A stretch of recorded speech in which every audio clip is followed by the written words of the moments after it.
সালাম আলাইকুম। গেল দুদিন ধরে আমার প্রধান ফেসবুক পেজ যেটা 2.3 মিলিয়নের, সেই পেজে বেশ কিছু পোস্ট করেছি। কিছু সময় থাকে না, ধরেন মানুষ কিছু কথা বলতে চায় কিন্তু বলতে পারে না, আবার যা বলে সেটা আসলে সে বলতে চায় না।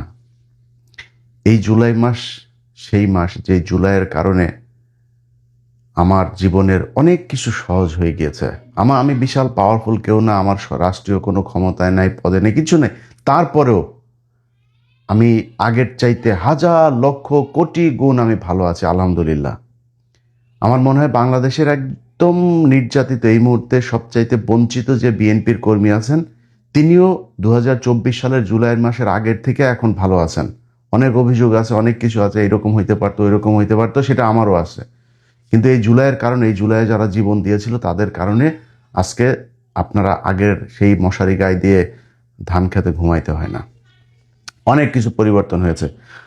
তো এখন আজকে ধরেন এদের উপরে কেন এই সমস্যা? এটা কি শুধুই ধরেন আজকে বিএনপির ছাত্রদলের যাদের বিরুদ্ধে অভিযোগ উঠেছে যে তাদের উপর হামলা করেছে, এটা কি শুধুই এই ছাত্রদলের সমস্যা? শুধুই একটা ঘটনা, নাকি এর পেছনে আরো অনেক কিছু আছে? আমি এদের সাথে 2024 সালে যখন আমাদের কথাবার্তা, আমি এখন এদের কারোর সাথে আমার কথা হয় না, যখন কথাবার্তা হইতো তখন আমি এদেরকে তিনটা কথা বলেছিলাম যে এই রাজনৈতিক দল যে তারা যে গঠন করেছে, এই রাজনৈতিক দলটা তারা যেন গঠন না করে। এটা আমার তাদের কাছে অনুরোধ ছিল। ভাই, তোমরা এই দেশের রাজপুত্র, পৃথিবীর বিভিন্ন দেশে রানীর পরিবার, রাজার পরিবার, রয়্যাল পরিবার থাকে না? তোরা তো সেরকম, তোরা সেইখানে থাকবি। তোরা রাজনৈতিক মাঠে যখন আসবি, রাজনীতি মানেই তোরা ভোট চাইতে হবে। ভোট কার বিরুদ্ধে চাবি? ভোট চাইতে গেলেই তো ভাগাভাগির প্রশ্ন আসবে। ভাগাভাগির প্রশ্নে কি বাংলাদেশের রাজনীতিতে কেউ কাউরে ছাড়ে নাকি? এই দেশের মানুষ এমন চুতিয়া, এরা মসজিদের সভাপতির পদ নিয়ে আমেরিকার মতো জায়গায় মসজিদের ভেতরে মারামারি করে। এর নাম হচ্ছে বাঙালি। পৃথিবীর কোনো দেশের মানুষের মধ্যে আমি এই মসজিদ নিয়ে এত কমিটির এত ঝামেলা, সবচেয়ে নিকৃষ্ট মসজিদও এরা করে।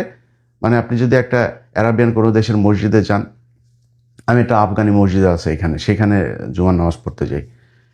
পাশে এখানে আরেকটা মসজিদ আছে, এটা হইল গিয়ে আপনার উজবেকিস্তানের। অনেক সুন্দর সুন্দর মসজিদ। আর বাঙালিরা এই ধরেন এই জায়গায় একটা, এই যে নূর মসজিদ নামে একটা মসজিদ আছে। এই নূর মসজিদের এই লোকের কাজ হলো বিভিন্ন মানুষের কাছ থেকে ধান্দাবাজি করে টাকা পয়সা উঠানো, উঠায়া বেসমেন্টের ভেতরে এক মসজিদ বানায়। বেসমেন্টের নিচে, একদম মাটির নিচে ঢুকতে হয়। মসজিদ বানানোটা মূল টার্গেট না, ও টার্গেট হলো টাকা পয়সা হাতায় না। ও মিডল ইস্টের বিভিন্ন দেশের কাছ থেকে, প্রবাসীদের কাছ থেকে ও টাকা তোলায়। আপনাদেরকে বলে রাখলাম, এই যে নূর ফাউন্ডেশন নামে আমেরিকায় একটা ফাউন্ডেশন আছে, এটা হলো বাটপার একটা। এখানে এই বাটপারে কেউ টাকা পয়সা দিবেন না। তো এগুলো বাংলাদেশের মানুষ করে। অপ্রাসঙ্গিক কথা একটা বলে ফেলুন। তো ধরেন আপনি রয়্যাল ফ্যামিলিতে থাকতে পারতেন, আপনার সেই থাকতে পারতো, আপনি কেন নিয়ে রাজনীতিতে গেলেন? রাজনীতিতে যাওয়ার আগে আপনার কিছু কাজ ছিল, সেই কাজগুলো আপনাদেরকে করতে বলেছিলাম, আপনারা করেন নাই। আজকে পর্যন্ত 2024 থেকে 2026, 2 বছর হয়েছে। আপনি কি জানেন হাসিনার সেই জঙ্গি নাটকের, সন্ত্রাস দমন আইনের সেই আসামিরা এখনো জেলখানায় আছে অনেকে? এই গত 2 দিন আগে একজন বেরিয়েছে বিডিআর, বিডিআরের পিলখানায়। সবশেষেরটা বলে নেই। এই এই যে বের হয় না, এই বের হওয়ার কোনো না কোনো জায়গায় এই আমার মতো দেশদ্রোহী, একবার বিএনপির কাছ থেকে টাকা খাওয়া, একবার জামাতের কাছ থেকে টাকা খাওয়া, একবার আওয়ামী লীগের কাছ থেকে টাকা খাওয়া, আবার এনসিপির কাছ থেকে টাকা খাওয়া, এই মালটা না, এই মালটার কোনো না কোনো জায়গায় একটা ছোঁয়া আছে। এই যে 2 দিন আগে যে বের হলো না, ওইখানেও ওনার একটা ছোঁয়া আছে। ওনারা আইন করেছে, নিয়ম করেছে, সন্ত্রাস বিরোধী আইনে বের হইলে 24 ঘন্টার মধ্যে, 24 ঘন্টা তাদের জামিন আদেশ পাওয়ার পরে 24 ঘন্টা তাদেরকে অবজারভেশনে রাখতে হবে। মানে ধান্দাবাজি করা, নানান সিকিউরিটি ক্লিয়ারেন্স এগুলো। তোর এই বাপ বলেছে 24 ঘন্টা রাখা যাবে না, 15 মিনিটের মধ্যে ছেড়ে দিয়েছে কারা কর্তৃপক্ষ। তোর এই বাপ, তোর এই বাপের কারণে। তো এরকম অনেক কিছুর ক্রেডিট নিতে চাই না, বাট এই কাজগুলো করেছে। এই কাজগুলোর সাথে এই এনসিপির এদেরকে চেয়েছিলাম সম্পৃক্ত। আমি 24-এর পর থেকে এই পর্যন্ত 2টা জায়গায় সম্পৃক্ত ছিলাম, আর কোনো কিছু নিয়ে মাথা ঘামাইনি। এই 2 জায়গা নিয়ে, একটা হলো পিলখানার হত্যাকাণ্ডের বিচার, এবং এই যে নিরীহ মানুষগুলো, এই মানুষগুলোর করা। ওইখানে নিজাম নামে একজন আছে, হ্যাঁ, অল্প বয়স, বিয়ে করে নাই ভাই এখনো, এই 17টা বছর জেলখানায়, হ্যাঁ, স্টিল হিজ ইয়াং। তার মানে এই পৃথিবীর কোনো কিছুর প্রতি মানে তার ভেতরে যে দেশপ্রেম, আমি তার পরিবারের মানুষজনের কাছে শুনি, যাদের মাধ্যমে তার বিষয়ে আমি খোঁজখবর রাখি, এর নামের কারণে এই নাম ভুল কইরা আরেক নিজামুদ্দিনের নাম কইরা এই লোকটারে 17 বছর জেল খাটাচ্ছে।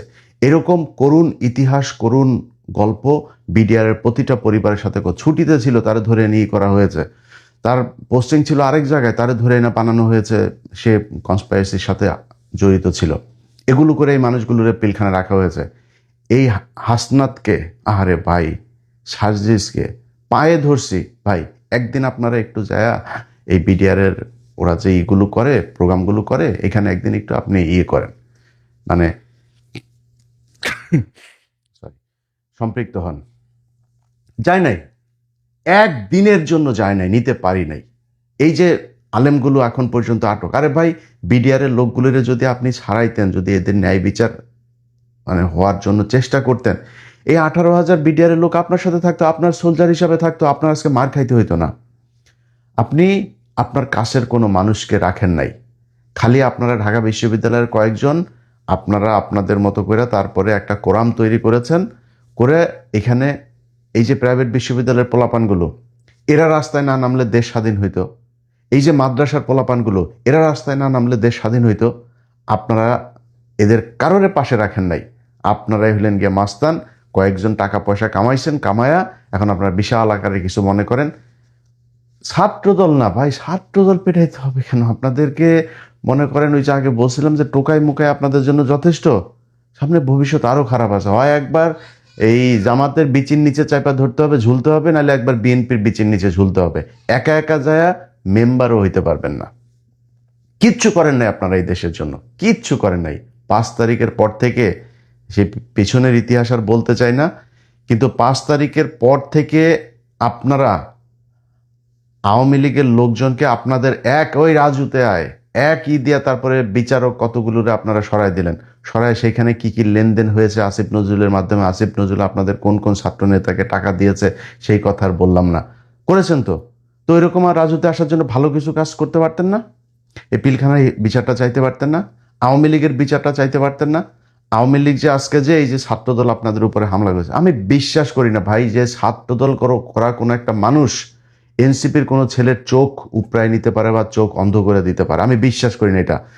এদের সাথে এখন মুড়ি মুরকির মতো এই আওয়ামী লীগের লোকজন সব দলে মিশে গিয়েছে, এমনকি এনসিপিতে। আপনারা দেখেন নাই হাদির পাশে এসে যারা দাঁড়ায় ছিল, সেই তারাই তো হাদিকে মারলো, সেই আওয়ামী লীগের লোকজনই তো মারলো। আপনার পাশে আপনি আওয়ামী লীগকে নিয়েছেন। আওয়ামী লীগকে কোনো রাজনৈতিক দল, আওয়ামী লীগ ধর্ম হিসাবে পালন করে ওদের দলের, ওদের আব্বা, ওদের নবী হইলে গিয়ে ওদের শেখ মুজিব জাউরাটা, হ্যাঁ, এই জাউরারে দিয়া ওরা একটা ধর্ম হিসাবে পালন করে। ওরা তোর দলে আসবে, ওরা এখন চুপ করে বসে আছে, কোনো কথা বলে না। কিন্তু সুযোগ পাইলে তোদের দলে থেকে ওই দলের পেটাবে, ওই দলের থেকে এই দলের পেটাবে, এবং ওরা হবে প্রচণ্ড আক্রমণাত্মক এবং ক্রুয়েল। এদের এই এই এই হিংস্র স্বভাব যেটা আগে ছিল সেটা এখনো আছে, সেটা এখন অন্য মানে পরিবেশে অন্যভাবে উপস্থাপন করবে। এই যে পুলিশের ভেতরে আমি 2-1 জন পুলিশের দেখলাম, সেখানে খুব অতি উৎসাহী হয়ে তারপরে তারা কথাবার্তা বলতেছে। সেই পুলিশগুলোর আপনার কি মনে হয় নাকি এরা সব এখন এখন খালি ডিসি, ওসি, এই এসপি যা আছে সব খালি বলে যে আমি অমুক সালে ছাত্রদলের ওই হল শাখায় ছাত্রদল করতাম, আমি অমুক সময় মহসিন হলের ছাত্রদলের এই ছিলাম। এরা খালি বহু আগে ছাত্রদল করতো, অথচ এই গেল 15 বছরে তাদের কোনো সমস্যা হয়নি। কেউ কেউ ওসি ছিল, তারাও এখন বিএনপি করে। আওয়ামী লীগের সময় ওসি ছিল, তারা এখন বিএনপি করে। আপনারা টাকা পয়সা খেয়ে তারপরে এদেরকে পুনর্বাসিত করে রেখেছেন, এদের নিয়ে কোনো কথা বলে নাই। আরে বেটা, তোর দলের লোক আন্দোলন করে এই যে আরব আমিরাতে তারা আটক ছিল, সেটার জন্য আমি ইলিয়াস তাদেরকে খুঁজা খুঁজা বের করে তারপরে লাইভ করে সরকারকে জানানোর পরে তারপরে যায় তাদেরকে ছাড়া হলো। ঘটনার প্রায় 1.5 বছর পরে তাদেরকে ছাড়া হয়েছে, এই নির্বাচনের কয়দিন আগে। ওয়াই? তারা এখনো পর্যন্ত জেলে ছিল কেন? তোরা এদের ছাড়াইতে পারিস নাই কেন? তোর যারা আহত হয়েছে তারা রাস্তায় নেমে তারপরে আন্দোলন করে, তোরা সেইখানে যাস নাই, তোরা গেছিস ওইখানে টাকা আনতে, ওইখানে টাকা আনতে, ওই কোম্পানি এগুলি করছিস তোরা। তোদের জুলাইয়ের আন্দোলনে কতজন মানুষ মারা গিয়েছে সেটার কোনো তালিকা তোরা এখন পর্যন্ত তৈরি করতে পারিস নাই। জুলাই আন্দোলনকে কেন্দ্র করে একটা জাদুঘর তৈরি হবে বলে বলা হয়েছে, সব কিছু সেখানে নিয়ে যাওয়া হয়েছে, সব কিছু। সেটাকে তোরা উদ্বোধন করিস নাই। তোর আব্বা সুদার ও ইউনুস, তোর আব্বারে দিয়া করাইতে পারিস নাই, তোর আব্বারে দিয়া করাইছে। তোর আব্বাও আকাম করে গেছে, তোর আব্বাও জারামি করে টাকা পয়সা কামাইছে, তোরাও কামাইছিস। তোরা এই দেশের জন্য কোনো কাজ 5 তারিখের পর থেকে করিস নাই। সেটার ফল আজকে বাংলাদেশে এই যে যেটা হচ্ছে সেটা হবে, মানে ভবিষ্যতে আরো হইতে থাকবে।